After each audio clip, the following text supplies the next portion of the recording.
začeli z rušitvijo objektov, ki za razvoj knjižnic niso pomembni, ki niso bili tako zavarovani, da jih ne bi mogli podreti, kar pomeni, da smo od osnovnega projekta prihranili veliko denarja za eno podzemno etažo, ker bo sedaj mogoče pod temi objekti umeščati strojne instalacije.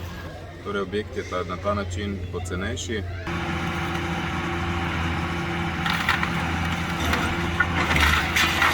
Kot prvo bomo porušili objekt Rotovški trg 2, stara knjižnica.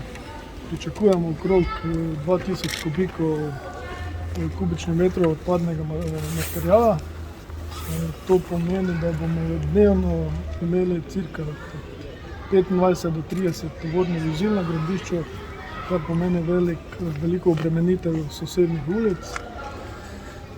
Potem bomo nadaljevali z odstranitvijo objekta Rotovški trg 9.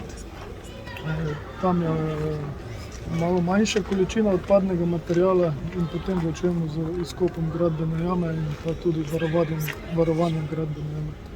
Po več kot 10 letih danes simbolno torej umeščanje kulture v najširšem pomenu besede in znanja v srce mesta, ki idealno podpira ta naše prizadevanje, jasno vizijo, kako povezati javni življenjski prostor ob Dravi, Zatistem parku preko srednjeveškega dela mesta.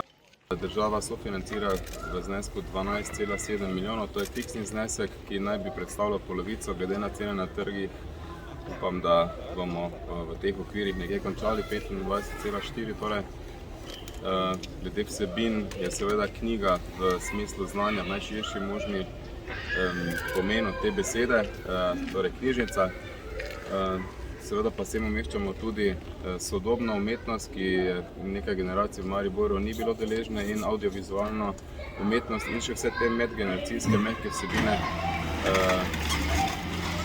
In bo seveda tudi prireditveni prostor in bo seveda z investitvijo garažne hiše na Glavni trg, ki je tema za naslednji mandat, pravzaprav tudi neka krajšnica po suhem do našega drugega hrama kulture SNG.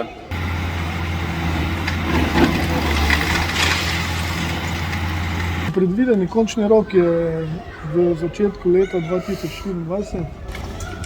Uporabno dovoljenje pa bi naj bilo do aprila 2024.